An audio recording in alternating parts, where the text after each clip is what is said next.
찬송가 172장, 새 찬송가 183장 빈들의 마른 풀같이는요, 때를 따라 비를 내리시되 복된 장마비를 내리리라는 에스겔 34장 26절 말씀을 바탕으로 메마른 영혼이 이렇게 성령의 단비, 복된 장마비를 간절히 갈구하며 성령 충만한 삶과 부흥을 노래한 복음 찬송입니다. 작시는 다니엘 휘트리 했고요. 작곡은 제임스 맥그나라 한이 했고요. 미국의 부흥사 다니엘 휘트리는요, 이 목사님이시고요. 작시를 했는데 이 복음 찬송은 때를 따라 소낙비를 내리되 복된 소낙비를 내리라는 에스겔서 34장 26절에 근거해서 이렇게 복된 소낙비라는 샤워즈 오브 블레싱이라는 제목으로 1882년에 작시한 찬송시에 제임스 맥그라나 한이 이렇게 이 목사가 곡을 붙였어요. 그래가지고 복음 찬송가 가스펠 흠 4권 1882년에 처음 거기에 발표를 하게 됩니다. 그래서 이 곡명은 복된 소낙비 Showers of Blessing이라는 제목으로 그대로 쓴 거예요. 그래서 휘틀 목사님은 1840년 미국 매사추세츠주의 치코피 폴스에서 태어나셨고요. 그다음에 시카고로 이주한 뒤에 그곳의 한 시중은행에서 출납원으로 이제 일을 하십니다. 그러다가 1861년 이렇게 남북 전쟁이 일어나자 그는 참전해 갖고 오른팔을 잃은 큰 부상을 이렇게 당하게 돼요. 그래서 포로 수용소 병원에서 치료를 받고 있었습니다. 그 무렵 어렸을 때에 이렇게 성경 읽기를 권하셨던 어머님의 말씀이 그때 문득 떠올라요. 그래서 신약 성경을 읽어보니까 마음에 닿는 구절이 많았지만 예수님을 영접하지는 않고 있었어요. 그러던 어느 날 밤에 간수가 이렇게 히틀러가 자고 있는데 찾아봅니다. 한 병사가 죽어간다고. 그리고 그 병사, 자기를 위해 기도할 사람을 그 병사가 찾는다고 했어요.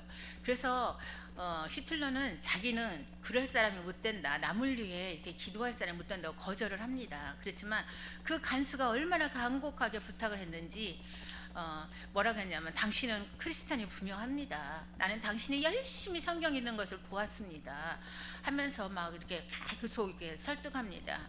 그리고 나서 그 병사의 방으로 그분을 끌고 이제 가지요.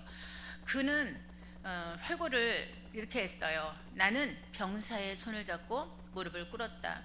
먼저 나 자신의 죄를 고백했고 용서해 주시기를 하나님께 기도했다. 그 순간 나의 죄 용서해 주심을 내가 믿게 되었고 그 소년을 위해서 간절히 기도할 수 있게 되었다.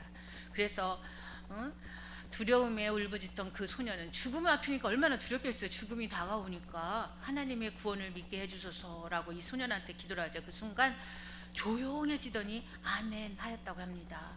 기도를 마치고 일어나자마자 이미 소년은 죽어 있었고요. 눈물 어린 소년의 그 얼굴에는 평안이 가득하였다고 합니다. 나는 믿을 수가 없었지만 믿게 되었다. 하나님께서는 소년에게 그리스도를 알려주시기 위해서 나 같은 사람을 강제로 이끌어 주신 것이다. 이렇게 회고를 했어요. 그리고 그는 전쟁이 끝난 후에 무디 목사님의 그 부흥회에 참석을 합니다. 그리고 그 설교를 듣게 돼요. 그리고 나서 어떻게 돼요? 감동을 받게 됩니다. 그래갖고 자신도 부흥사가 되겠다고 결심을 해요. 그러니까 우리가 맨날 어디 가서 은혜 받으면 막 뭐 하겠다고 서운을 해요. 나 어떻게 하겠다고 막 그거예요. 결심이 왔어요. 그는 필립 블리스와 이 찬송가 작곡자인 제임스 맥그라나 한 등 당대의 그 유명한 복음 찬송가 작가들을 만나서 평생을 함께합니다. 휘툴은요 자신의 찬송시를 그다음에 엘라스네이션 또는 엘라스나단이라는 필명으로 발표를 해요. 그의 찬송이 우리 찬송가의 몇 장이니? 183장, 오늘 빈들의 말의 풀같이 310장. 하나님의 은혜로, 이것도 그분이 했고요. 그 다음에 358장 새 찬송가 주의 진리 위에 십자가 군기, 이런 찬송을 그분이 407장 이렇게 네 편이나 수록되어 있어요. 이렇게. 그리고 407장 통일 찬송가는 465장인데 구주와 함께 나 죽었으니 이 찬송가는요, 무디 목사님의 며느리가 된 휘틀렉의 딸 메이가 곡을 붙였다고 합니다. 작곡자 제임스 맥그라나한 목사는요, 휘틀과 함께 무디 전도단에서 음악을 담당하는 목사가 돼서요, 음악을 담당하게 되었어요. 그는 어떤 사람이었냐? 오페라 가수로 촉망받던 유명한 테너를 했고요, 또 작곡가였어요. 블리스보다 2살 아래였지만 그는 블리스가 열차 사고로 38살의 안타까운 나이에 먼저 하늘나라로 가자 그의 뒤를 이어서 복음 찬양 사역자가 됩니다. 맥그라나하는 미국과 영국과 또 아일랜드까지 나가서 전도를 하였고, 우리 찬송가에 그의 찬송이 이 사람은 6편이나 수록되어 있어요. 오늘 빈들의 말의 품까지 183장, 298장 속죄하신 구세주를 내가 찬송하리라, 310장 하나님의 은혜로, 358장 주의 진리 위에 십자가 군기, 그 다음에 499장 흑암에 사는 백성들을 보라, 이 찬송가요. 그리고 작사도 하고 작곡도 했어요. 그 곡은요, 512장은 전성길을 버리고, 이 찬송이에요. 이 찬송도 이렇게 6곡이 실려 있고요. 이 찬송은요, 오늘 빈들의 말을 품같이는 영혼의 상태를 메마른 자연물에 비유를 했고요, 성령은 담비에 비유를 했고요. 그래서 성령 충만한 삶을 이렇게 간구하는 찬송입니다. 그래서 저도 지금 성령 충만하기를 원해서 이 찬송 오늘 선곡했고요. 오늘 첫 강의는 성령론입니다. 그래서 개론을 시작하겠습니다. 성령이란 무엇일까요? 성령이란 것은요, 기독교에서 말하는 하나님의 영을 말합니다. 단순한 힘이나 기운이 아니라 하나님께서 사람 가운데 역사하시는 살아계신 존재로서 이렇게 설명이 하는데, 기독교에서는 하나님을 흔히 성부 하나님, 성자 예수님, 성령 하나님이라고 이렇게 설명을 해요. 이것을 뭐라고 해요? 삼위일체라고 불러요. 그래서 성령이란 삼위일체 하나님 가운데 제3위격이신 하나님을 말합니다. 그래서 성령은 하나님과 분리된 낮은 존재가 아니라 하나님 자신의 영으로 이해하시면 돼요. 그래서 성령을 쉽게 이해하신다면 눈에 보이지는 않지만 역사하는 거예요. 어떻게? 사람의 마음을 움직여요. 그리고 깨닫게 하시고 위로도 해주시고 바른 길로 인도하신 하나님의 임재라고 보시면 됩니다. 그래서 우리가 바람을 보면 바람이 어떻게 보이지 않잖아요. 근데 우리가 느껴지잖아요. 시원하다 뭐 이런 게 느껴지죠. 바람이 없으면 덥다, 시원한 바람이 불었으면, 그렇듯이 바람이 있는 거 없는 거 우리가 알듯이 똑같아요. 성령님도 눈에는 보이지는 않지만 역사하신다는 거예요. 이렇게 아시면 됩니다. 그래서 성령은요, 단순한 능력이나 감정이나 기운이나 영향력이나 종교적 분위기 이런 것들이 아니에요. 성령은 인격을 가진 하나님이시며 성부와 성자와 함께 동일한 본질과 영광과 권능을 가지신 참 하나님이십니다. 조직신학적으로 성령은요, 이렇게 정의를 해요. 성령은 성부와 성자와 함께 영원전부터 존재하시는 삼위일체 하나님의 제3위격으로서 창조와 계시와 또 구원의 역사에 참여하시며, 그리스도께서 성취하신 구원을 성도에게 적용하시고 교회를 세우시고 성도를 거룩하게 하시고 장차 완성될 하나님 나라를 현재 안에 보증하시는 인격적인 하나님이시라고 이렇게 정의를 합니다. 이 정의에는 중요한 요소가 5가지나 있어요. 아주 중요합니다. 첫 번째는 성령은 하나님이시라는 거. 성령은 피조물이 아니고요, 천사도 아니고 단순한 영적 힘도 아닙니다. 성령은 성부와 성자와 동일한 신적 본질을 가지십니다. 두 번째, 성령은요, 인격이시라는 거예요. 성령은 말씀하시고 가르치시고 인도하시고 근심하시며 또 어떻게 해요? 뜻을 가지셔요. 그리고 성령은 세 번째 삼위일체 안에 제3위격입니다. 그래서 성령은 성부나 성자와 혼동되지 않지만 성부와 성자로서 분리된 독립적 신도 아닙니다. 그래서 성령은 성부, 성자와 구별되시면서도 한 사람이시라는 거예요.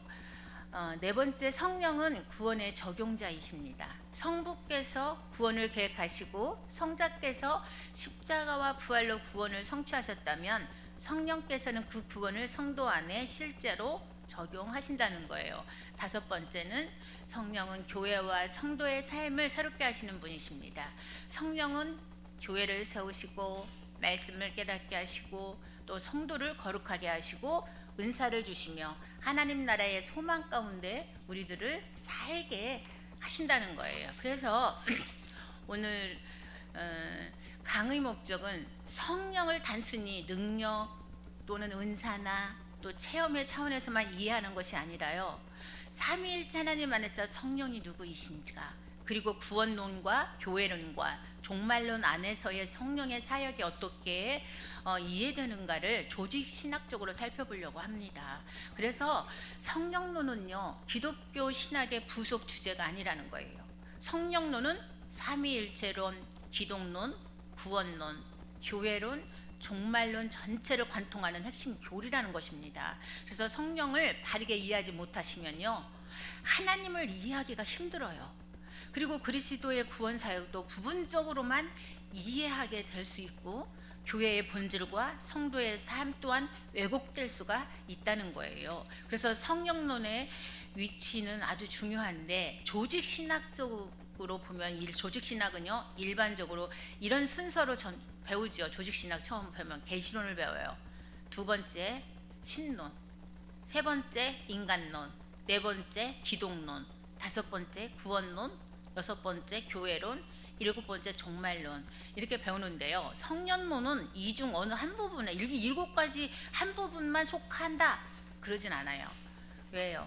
성령론은 신론 안에서는 삼위일체의 제3위 하나님에 대한 교리이고요, 구원론 안에서는 구원을 적용하시는 하나님의 사역입니다. 그리고 교회론 안에서 보면 교회를 세우시고 보존하시는 사역이시고요, 종말론 안에서 본다면 장차 완성될 하나님 나라를 이 현재 안에 미리 맛보게 하시는 사역이기 때문이에요.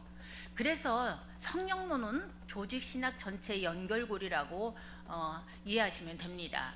그래서 성부께서 구원을 계획하시고 성자께서는 구원을 성취하시며 성령께서 그 구원을 성도에게 적용하신다는 거예요. 이 구조는 성령을 독립적이고 임의적인 힘으로 이해하지 않게 합니다. 성령은 성부와 성자로부터 분리되어 활동하시는 분이 아니기 때문이에요. 삼위일체 하나님의 구원 경륜 안에서 일하시는 인격적 하나님이시기 때문입니다. 그러면 성령은 누구냐고요? 성령론에서 가장 먼저 다뤄야 할 질문이 뭐냐면, 성령이 무엇인가가 아니라 성령은 누구이신가, 인격적이신 누구이신가 해야지. 뭐니? 사람한테 그러면 그게 어떻게 돼요? 존경하는 소리가 안 들리죠. 누구세요는 존경이 좀 되죠. 인격적으로 대하라겠잖아요. 예, 성령은 비인격적인 에너지나 정규적 감정이 아니에요. 성령은 하나님 자신이에요. 근데 하나님 자신한테 뭐니 무엇입니까? 이렇게 하면 얼마나 황당해요. 하나님은 누구십니까? 누구이신가요? 이런 걸 우리가 배운다면 몰라도, 안 그렇습니까? 성령은요, 삼위일체 하나님의 제3위격으로서 성부와 성자와 함께 동일한 본질을 가지시고 동일한 영광과 권능을 가지십니다. 그래서 성령은 성령을 단순한 힘으로 묘사하지 않습니다. 성령은 말씀하시고 또 가르치시고 인도하시고 근심하시며 뜻을 가지시고 성도를 위하여 중보하십니다. 이러한 표현들은 성령이 인격적 존재이심을 보여주는 것입니다. 그래서 사도행전 5장에 보면 이게 나오죠. 베드로는 아나니아에게 내가 성령을 속였다라고 말한 뒤에 곧이어서 사람에게 거짓말한 것이 아니요 하나님께로라고 말했어요. 왜요? 속였잖아요. 그거 아나니아와 삽비라 보면은 보지, 거기 나오죠. 그 팔아가지고 속여가지고, 예. 여기서 성령을 속인 것은 곧 하나님께 거짓말한 것으로 설명되는 거예요. 이는 초대교회가 성령을 하나님으로 이해했음을 보여주는 중요한 근거가 됩니다. 네 번째, 성령의 임재, 신성과 인격성에 대해서 우리가 살펴보려고 하는데요. 성령의 신성은 이런 요소를 통해서 설명할 수 있어요. 세 가지 요소를 통하는데, 첫 번째, 성령은 하나님의 속성을 가져요. 성령은 영원하시며 진지하시고 전능하시며 어디에나 계십니다. 그래서 하나님의 영은 피조물의 영과 다르다는 거예요. 성령은 하나님 안에 있는 것은 하나님 안에 있는 깊은 것까지도 통달하시는 분이라 했잖아요. 그렇죠? 두 번째, 성령은 하나님의 사역을 행해요. 창조와 계시와 중생과 성화와 교회의 설립과 은사를 부여하고 부활의 능력은 모두 하나님의 사역이라는 겁니다. 그런데 성경은 이 사역들을 성령의 사역으로 말하고 있어요. 세 번째, 성령은 하나님의 이름과 함께 세례도 주고요, 축도 안에서도 그 성령이 언급돼요. 마태복음 28장 19절에서 보면 예수님은 제자들에게 아버지와 아들과 성령의 이름으로 세례를 베풀라고 명령하셨어요. 그래서 성부와 성자와 성령의 이름으로 세례를 주노라. 그래서 그렇게 하는 거잖아요. 그리고 또 보면 여기서 성부, 성자, 성령은 한 이름 안에 함께 놓인다는 거예요. 고린도후서 13장 13절에 보면 축도하는 게 나오죠. 거기도 마찬가지로 뭐가 나와요? 성부의 사랑과 성자의 은혜와 성령의 교통하심이, 여러분 축도하되 성령의 교통이 없으면 안 돼요. 성령 교통하셔야 돼요. 그거 꼭 빼놓고 하시는 분이 계신데 그거 절대 그러시면 안 됩니다. 성령의 교통하심이 함께 선포돼야 됩니다. 못하시면 13절 펴놓고 축도하시면 돼요. 딴 거 집어넣을 거 필요 없어요. 축도 그렇게 하라고 써놓으셔 있는데 뭘 거기다 많은 걸 집어넣으려고 그러십니까? 축도는 그렇게 하시면 돼요. 뭘 거기다 이것저것 집어넣는 기도가 아니에요. 축도예요. 그러니까 선포하셔야 성령의 교통, 성부의 사랑, 그 다음에 성자의 은혜, 그 다음에 성령의 교통하심이 꼭 들어가야 돼요. 그래서 성령의 인격성도 중요합니다. 성령은요, 단순한 능력이 아닙니다. 성령은 지성과 의지와 감정을 가지신 인격적 하나님이시여요. 성령은 가르치시고 책망하시며 위로하시고 또 보내시며 금하시고 근심하셔요. 그래서 성령을 근심하게 하지 말라고 그러잖아요. 그렇죠? 예. 따라서 성령을 그것처럼 대하는 것은 신학적으로는 부적절하다는 거예요. 성령은 그분이십니다. 이렇게 하셔야 돼요. 인격적으로. 자, 다섯 번째, 성령론은 반드시 삼위일체론 안에서 다루어져야 합니다. 성령을 삼위일체와 분류하면 두 가지의 오류가 생겨요. 첫 번째는 성령을 독립적 능력처럼 이해하는 오류가 생기고요. 이 경우 성령은 하나님의 인격적 임재가 아니라 인간이 소유하거나 그 성령을 조작할 수 있는 종교적인 에너지처럼 오해를 하게 돼요. 두 번째는요, 성령을 부차적 존재로 보는 오류가 생깁니다. 성부와 성자는 중요하지만 성령은 보조적 역할만 한다고 생각할 수가 있다는 거예요. 그러나 정통 기독교 신학은 성령을 성부와 성자와 동일한 본질이신 하나님으로 고백을 합니다. 삼위일체 안에서 성령은 성부와 성자의 영이십니다. 성령은요, 성부에게서 나오시며 서방교회 전통에서는 성자로부터 나오신다고 고백해 왔습니다. 이른바 필리오케 논쟁이 여기에서 발생을 하는데요, 동방교회는 성령이 성부로부터 나오신다고 강조했고 서방교회는 성령이 성부와 성자로부터 나오신다고 고백을 했어요. 이 논쟁은 단순한 문구 문제가 아니고요, 삼위일체 내부 관계와 구원 경륜을 어떻게 이해할 것인가에 관한 중요한 신학적 논의입니다. 자, 그러나 핵심은 이거예요. 성령은 성부와 성자와 분리된 이렇게 독립적 신이 아니고 또한 성부와 성자보다 열등한 또 존재도 아니라는 겁니다. 성령은 삼위일체 하나님의 한 위격으로서 성부와 성자와 함께 영원히 하나님이시라는 거예요. 자, 그럼 구약 성경에서 성령이 어떻게 나타났는지 한번 살펴보겠습니다. 자, 구약 성경에서 성령은 주로 하나님의 영이나 또 여호와의 영으로 나타났어요. 구약의 성령 사역은 크게 네 가지로 볼 수 있는데요. 첫 번째는 창조의 영입니다. 두 번째는 능력 부여의 영이고요. 세 번째는 예언의 영이고요. 네 번째는 새 언약의 영이에요. 그러면 첫 번째 창조의 영을 보면 창세기 1장 2절에 보면 하나님의 영이 수면 위에 운행하셨다고 말하지요. 성령은 창조 질서의 생명과 질서를 부여하신 하나님의 영으로 나타나요. 두 번째 능력 부여의 영은 사사들, 왕들, 선지자들에게 하나님의 영이 임하심으로 그들은 특별한 사명을 감당했어요. 사사기에서 여호와의 영은 사사들에게 임하여 이스라엘을 구원하게 하셨고, 사무엘서에서 보면 왕권과 관련해서 성령의 임재가 나타납니다. 세 번째, 예언의 영이죠. 선지자들은 자기 생각으로 말한 것이 아니에요. 하나님의 영에 의해서 말씀을 전했다고 했어요. 성령은 하나님의 뜻을 계시하고 선포하게 하시는 분이라는 거예요. 네 번째는 새 언약의 영입니다. 에스겔서 36장 보면 하나님께서 새 영을 부어주신다 했죠. 그래서 새 영을 주시고 굳은 마음을 제거하며 부드러운 마음을 주실 것을 약속합니다. 자, 요엘 2장에도 보면 하나님께서 말세 그 영을 모든 육체에게 부어주실 것을 예언했어요. 이렇게 구약에서의 성령은 특정한 인물에게 특정 사명을 위해서 임하시는 모습이 강하게 나타났어요.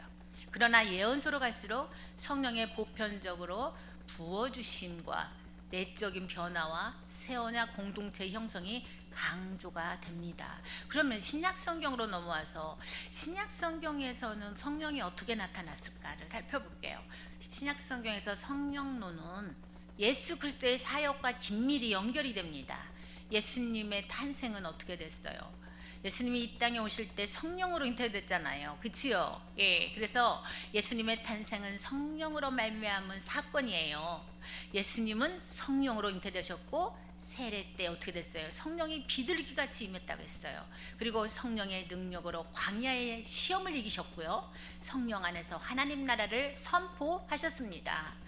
예수님의 사역은요, 성령 없는 사역이 아니라는 거예요. 예수님은 성령으로 기름 부음 받은 메시아이십니다.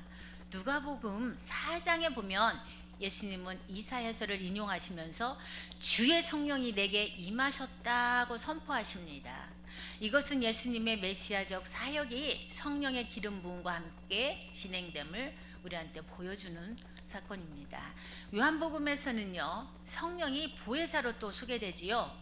예, 보혜사는 뭡니까? 위로자, 변호자, 돕는 자, 대예언자라는 의미를 포함하고 있어요. 성령은 예수님이 떠나신 후 제자들과 함께 하시며 그들을 진리 가운데로 인도하시고 예수님이 하신 말씀을 생각나게 하시며 또 그리스도를 증언하게 하십니다.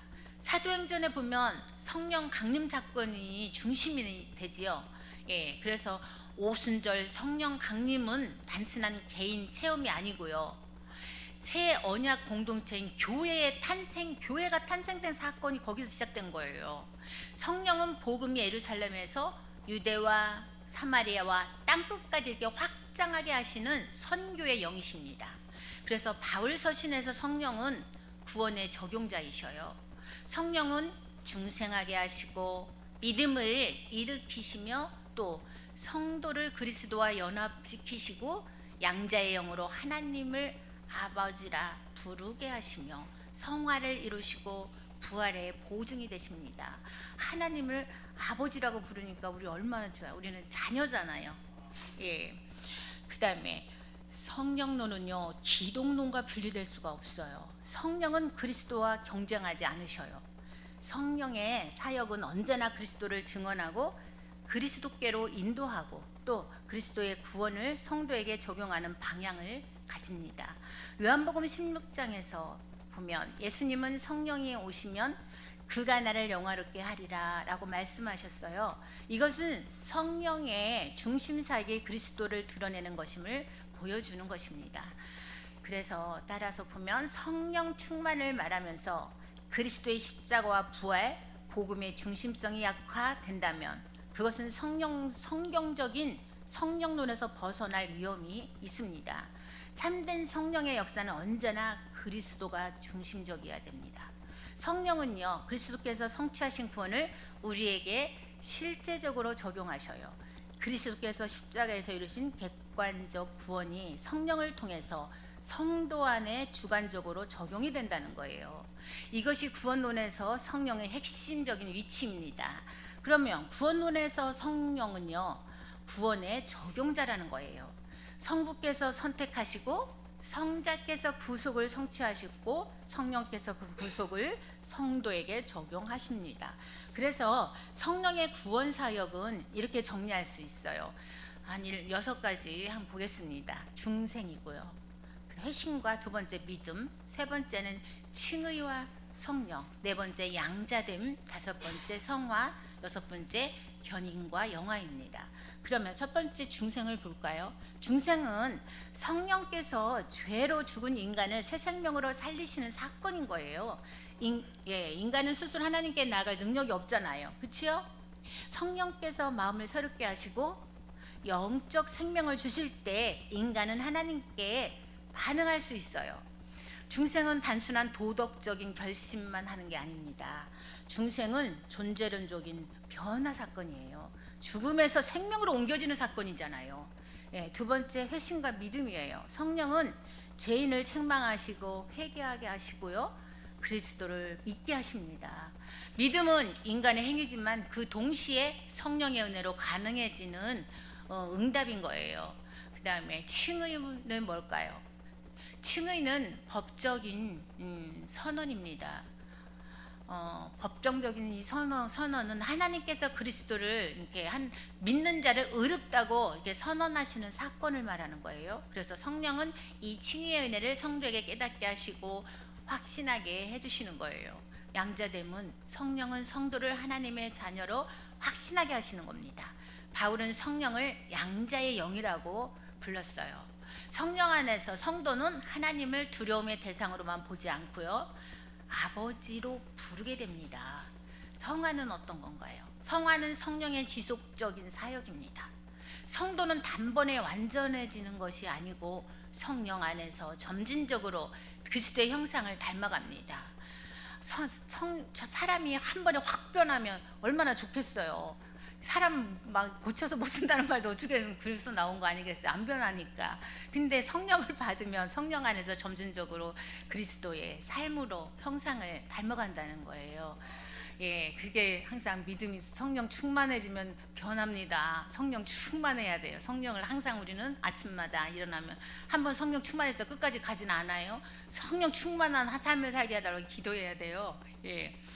자, 그래서 성화는요, 인간의 노력만도 아니고 수동적 방치도 아니에요. 성화는 성령의 은혜와 성도의 순종이 함께 작용하는 과정입니다. 우리가 순종할 때 변해요. 순종하지 않고 자기 고집대로 내 맘대로 하다 보면 변화라는 것은 절대 일어나지 않습니다. 자, 성령은 또 교회론에서 볼까요? 성령은 교회를 세우시는 분이에요. 교회는요, 인간의 종교 단체가 아니에요. 성령으로 형성된 그리스도의 몸입니다. 그래서 그리스도의 몸된 교회를 이렇게 우리가 항상 말하죠. 그리스도의 몸된 교회라고. 그래서 그런 거예요. 오순절 사건은 뭡니까? 교회의 출발점입니다. 성령 강림을 통해서 제자들은 복음을 증언하는 공동체가 되었고요, 다양한 언어와 민족을 향한 선교가 시작되었습니다. 교회론에서 이렇게 성령의 사역은 이런 거예요. 첫 번째, 성령은 교회를 하나 되게 하셔요. 그리고 교회의 일치는 조직적 통일성만을 의미하지는 않습니다. 성령 안에서 성도들은 한 몸이 되고요, 교회의 참된 일치는 성령으로부터 온다는 거예요. 두 번째는 성령은 은사를 주셔요. 은사를 준 이유가 있어요. 은사는 개인의 자랑하라고 자랑을 위한 도구가 아니에요. 왜 은사를 주셨습니까? 교회의 덕을 세우기 위해 주신 선물인 거예요. 고린도전서 12장에서 14장 보면 은사를 말하는데 거기에 동시에 이런 게 나오죠. 사랑과 질서를 강조합니다. 세 번째, 성령은 말씀 선포를 능력 있게 하셔요. 자, 성령 받아서 충만한 목사님이 설교한 거는 우리가 감동받고 성령 우리도 받는 것 같은데, 그냥 문장은 참 좋고 그런데 아무 감동이 안 와. 근데 그분은 학식적으로만 지식적으로만 전한 거가 아닐까요? 그런 생각 안 드세요? 그래서 우리는요, 설교 준비할 때 많이 준비해야 돼. 어떤 거요? 기도도 많이 하시고 말씀도 많이 보시고 찬양도 열심히 하시면서 이 세 가지, 우리가 아침 점심 저녁 먹듯이 이 세 가지를 열심히 하셔가지고 준비 많이 하셔야 해요. 그래서 항상 3시간 이상 기도해라, 기도에 11조를 하루에 11조를 기도로 24시간이니까 드려라 이런 말이 있잖아요. 24시간이니까 한 3시간은 한다 이런 말 하는데 예. 그래서 설교는 단순한 정보를 전달하는 게 아니잖아요. 성령께서 말씀을 통해서 역사하실 때 설교가요 생명을 살리는 도구가 되는 겁니다. 그래서 많이 준비하셔야 돼요. 네 번째, 성령은 성례를 통해서 교회를 세우셔요. 성례는 단순한 상징적인 행위가 아니에요. 말씀과 함께 성령께서 믿음을 강화하시는 은혜의 수단인 것입니다. 다섯 번째, 성령은 선교의 주체이셔요. 사도행전에서 보면 선교는 인간의 계획만으로 이루어지지 않는 걸 볼 수 있어요. 성령께서 보내시고 막으시고 인도하는 걸 어떻게 합니까? 사도행전 16장 6절에서 7절에 보면 바울이 어떻게 합니까? 아시아 지역에서 말씀을 전하고 싶어요. 가고 싶어요. 그런데 막잖아요. 아시아가 에베소잖아요. 근데 말씀 못 전하게 하니까 바울이 어떻게 합니까? 비두니아 쪽, 그 흑해 쪽으로 이제 가려 했으나 허락지 않으시니까 소아시아가 거기 북쪽 아시아 항구인 드로아로 들어가게 돼요. 들어와라 거기로 들어가서 드로아로 들어가게 됩니다. 자기가 가고 싶은 곳은 아시아로 가고 싶었는데 에베소 쪽으로. 근데 안 가게 못 가게 막으시잖아요. 그래서 성령께서 보내야 돼요. 그리고 우리가 아무리 하려고 해도 안 되는 거 성령이 막으시는 거예요. 그리고 나서 성령께서 보내주신 뭐예요? 인도해 주신다는 거예요. 성령과 이제 은사, 성령론에서 가장 많이 논쟁되는 부분 중에 하나가 은사입니다. 은사론. 은사는요, 성령께서 교회 공동체를 세우기 위해 주시는 다양한 능력과 직분적인 기능을 말합니다. 은사는 자연적 재능과 겹칠 수 있지만요, 그 목적은 언제나 교회의 유익과 하나님의 영광을 위해서 있는 겁니다. 그래서 은사론에서 주의해야 할 점이 두 가지가 있어요. 첫 번째, 은사를 이렇게 성령의 전부로 오해하면 안 된다는 거예요. 성령의 가장 중요한 사역은요, 그리스도를 증언해야 되고, 죄인을 두 번째는 거듭나게 하며, 세 번째는 성도를 거룩하게 하고, 네 번째는 교회를 세우는 데 있습니다. 그럼 방언과 또 예언이나 치유의 은사 같은 은사는, 이런 은사는 성령의 사역 가운데 일부이지 그것이 전부가 아니라는 거예요. 그 다음 두 번째, 은사를 개인의 영적 우월성의 근거로 삼으면 안 돼요. 고린도 교회의 문제가 바로 은사가 없어서가 아닙니다. 은사를 사랑과 질서 없이 사용했기 때문에 발생한 거예요. 바울은 은사보다도 사랑을 더 큰 길로 제시를 했어요. 은사는 공동체적이어야 하고요, 그리스도 중심적이어야 하며 말씀의 질서 안에서 분별되어야 합니다. 그러면 우리는 성령 충만을 받아야 되는데, 성령 충만은 신약 성경에서 매우 중요한 주제인 겁니다. 그러나 성령 충만은 단지 이렇게 감정적 고향이나 특별한 종교 체험만을 의미하지는 않습니다. 성령 충만은요, 성령을 지배받는 삶을 말하는 거예요. 에베소서 5장에 보면 바울은 성령으로 충만함을 받으라고 명령했어요. 그 문맥을 보면 성령 충만은 바로 예배나 감사, 찬송, 또 상호 복종하는 거, 가정과 공동체의 질서로 이어집니다. 맨날 뭐 이렇게 무슨 예수 믿고 이런 거 좋아요. 근데 집은 내팽개를 쳐갖고 뭐가 되는지, 밥이 되는지 죽이 되는지 맨날 그러면 안 돼요. 집도 충실하게 가정생활도 하면서 교회 섬길 거 섬기고 해야지. 맨날 교회만 있다고 해서 그게 하나님이 거룩거룩이 아니고 하나님 성령 충만이 아니라 할 걸 해야 돼요. 질서 있게. 예. 즉 성령 충만은 일상체험과 분리된 신비체험이 아니라는 거예요. 성령 충만은 이 우리의 삶 전체가 하나님의 뜻에 의해 다스림받는 상태를 말하는 겁니다. 그래서 성령 충만한 사람은 반드시 화려한 은사를 보이는 사람이 아니라 그리스도의 성품을 드러내는 사람이에요. 성령 충만한 사람은 별로 그렇게 크게 막 이렇게 싸우거나 교회 안에서 그러지 않아요. 성령이 떠나간 사람이 교회에서 큰 소리 나고 싸우고 막 내가 우월하다고 막 목소리 높이고 빗대 세우고 이러는 거예요. 성령 충만하면 이런 게 없어집니다. 자, 갈라디아서 5장에 보면 이렇게 성령의 열매가 나오죠. 9가지 열매. 사랑과 희락과 화평과 오래 참음과 자비와 양성과 충성과 온유와 절제라고 있어요. 이게 성령의 열매입니다. 은사는 이렇게 다양하지만 열매는 모든 성도에게 요구가 됩니다. 그러면 성령과 성화는요. 성화는 성령론의 핵심 주제예요. 성령은 성도를 거룩하게 하시는 영입니다. 성화에는 두 가지가 측면이 있는데 첫 번째 결정적 성화입니다. 성도는 그리스도와 연합함으로 이미 죄의 지배에서 벗어난 자가 되었어요. 두 번째는 점진적인 성화입니다. 성도는 여전히 죄와 싸우고 또 성령 안에서 점점 그리스도의 형상을 어떻게 해요? 닮아갑니다. 이 두 측면을 균형 있게 이해해야 한다는 거예요. 성도는 이미 거룩하게 된 자지만 동시에 계속 거룩해져야 한다는 거예요. 성화는 율법주의가 아닙니다. 율법주의는 인간의 행위로 하나님 앞에 의를 세우려 합니다. 그러나 성화는 이미 은혜로 구원받은 자가 성령 안에서 하나님의 뜻에 순종해가는 과정인 것입니다. 성화는요 방종도 아닙니다.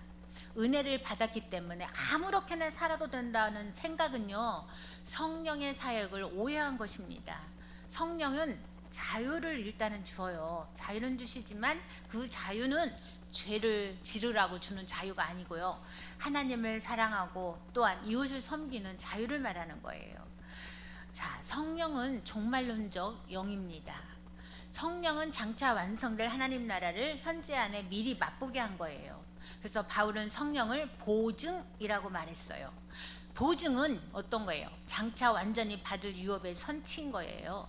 성도는 아직 완성된 영광에 이르지 않았지만 성령 안에서 이미 그 영광의 첫 열매를 맛봅니다. 이것을 지난 강의에 말씀드린 교회론에서 이미와 아직의 구조로 설명할 수 있는데 성도는 이미 구원을 받았습니다. 그러나 아직 완성된 구원에 이르지는 않았습니다.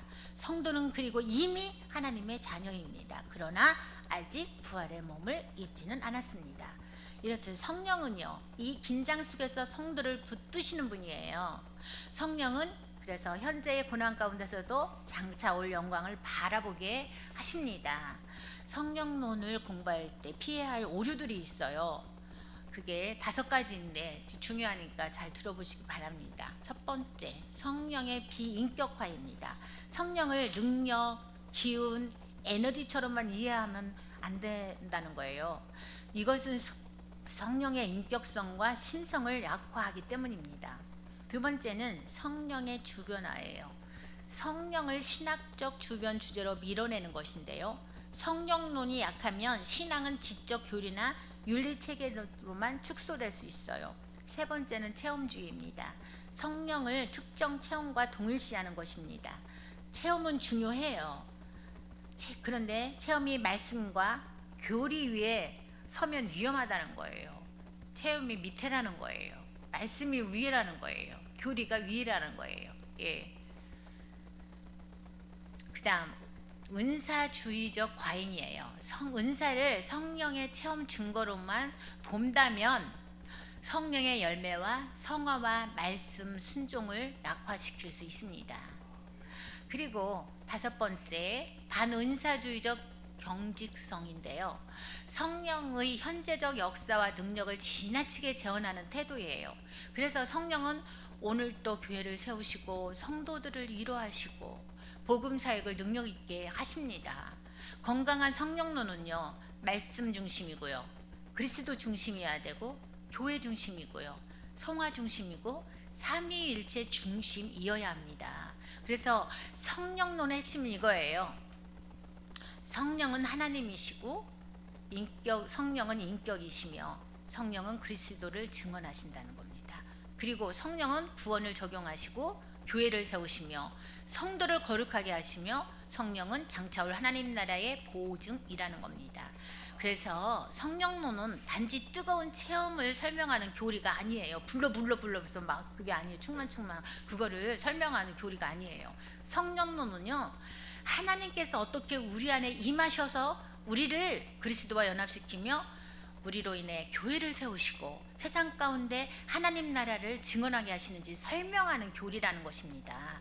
따라서 성령론을 바르게 배우는 것은 바른 신앙, 바른 교회, 바른 사역, 바른 영성을 세우는 데 필수적입니다. 그래서 성령은 삼위일체 하나님의 제3유격으로서 그리스도의 구원을 성도에게 적용하시고 또 교회를 세우시며 성도를 거룩하게 하시고 또 장차 완성될 하나님 나라를 현재 안에 보증하시는 하나님이시라는 겁니다. 그래서 오늘 성령론 개론을 여기까지 했고 다음 강의부터는 본격적으로 들어가겠습니다. 여기까지입니다. 감사합니다.